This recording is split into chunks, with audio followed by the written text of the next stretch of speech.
I wish I had an easy answer to that, because I think that question parallels what do you do with all the homeless. And again, these are complex social issues. There's so many different factors that add to the cost of housing here in this county. One of the main reasons is a beautiful place to live. It's high demand, low supply. And as Jenny mentioned it earlier, the solution to homelessness is more housing. So how do we fit that in with the current landscape that we have now? So the city council has taken a housing for all approach. We've had 5 different, I don't know what you call them, strategies that we'll get an update on in about a month. But one of them is like the single resident occupancy. It's about how would they be able to live there. That's what the Palms is. So if we have a successful Palms Inn, is there some other location here in the city limits, because the Palms Inn is down San Jose Avenue, it's not in the city limits.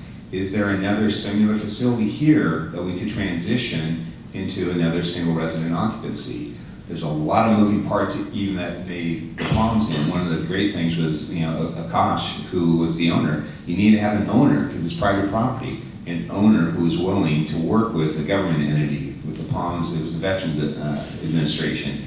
It gets complicated, but we are doing that. There's so many, Jenny Lynn was talking about the amount of time we spent on this. Because it's so encompassing, we have little things going off in so many different directions because I don't know what the solution is. If I knew how to get from A to B, and if it was a direct linear route, we'd be there. But there is no easy answer like that. And if you look at other communities, and we could even talk about rent control and the pros and cons of that, what impact does that have? And one of my challenges that Jenny Lynn mentioned is whole housing first approach. So how do we incentivize some landlords willing to rent to some people who may be challenging? They don't have their high, whatever those scores are called. So if you have someone who's got a great financial score and someone who's formerly homeless, you're the landlord, who are you going to rent to? So we're working on some efforts. What can we do to incentivize the landlords to rent to this population? But it's challenging. That's where it's a community-wide issue. The city is not going to solve this on our own. So I wish I had a real easy answer for that, but we're working on it. And I really would encourage you to follow some of the efforts that the city council is doing in our home housing and community engagement department, services department is working on. But it's we could spend hours just talking about that. And I'll just mention the rapid rehousing program I talked about earlier can take care of. So the rapid rehousing can pay market level rent. So we take what the person can afford and then we subsidize the rest. And so that's how we and we pay their security deposit and we subsidize the rest of the rent. That's how we've been able to place a lot of people into market level rent, because the individual who's a landlord is still making the amount of money he needs to make his mortgage payment. It's just he's renting to Catholic Charities and we're picking the tenants for him. So then there's also that built trust between Catholic Charities as a nonprofit in the community they might believe in, that allows us to get people housed who are a little bit more, may not score as well on their criteria. Additionally, we've hired and piloted for the last year a housing locator, where that person's sole job is to be out there looking for housing. Because again, if you're living in homelessness, it's really hard to make all those appointments and to get to all the things you need to do. And so this person does it on their behalf. And last year we housed 600 people. So that was shocking to me when I found that number, because I'm sitting out there being like, there's no housing, what are we doing? But we are finding housing. It's not at the rate we would like. It's not at all going to end homelessness in the next couple of years until we build more. But we have had some success with some of the things we've talked about today. If I could just make one other comment from the city perspective, because a lot of people I feel point the finger at the city. Well, if you just lower your fees, we could build more housing. So currently the city of Santa Rosa is doing what they call a nexus study, because those fees do pay for things. What do you think those fees pay for?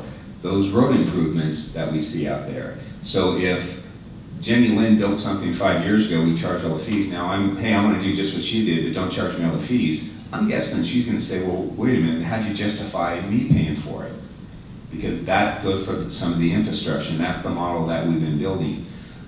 If you follow the Urban 3 discussions that occurred a couple months ago, they talked about whatever your development is, look into the future and pay for it. Because typically when developers come in, they pay for the infrastructure, curbs, streets, signals. That's great. Where's the funding come from when that money goes away? That's why our roads are partially why the roads are in the condition that they are now. So we're looking at that, but that's one of those complicated issues where a lot of people say, well, if the cities just stopped charging us so much, we could build a whole bunch more, homes or whatever. That'd be great, but there are other needs, and there's different ways that infrastructures have been funded. So this is part of the conversation.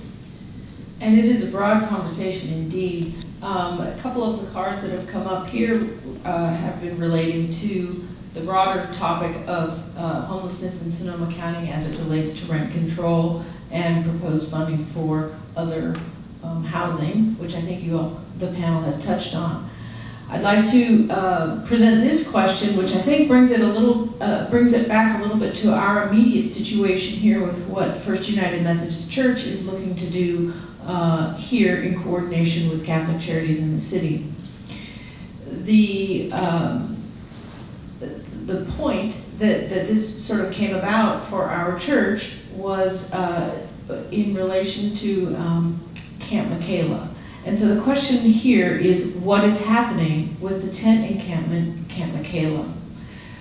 Norm, do you want to respond to that from the perspective of the task force? And then we'll hear from our other panelists.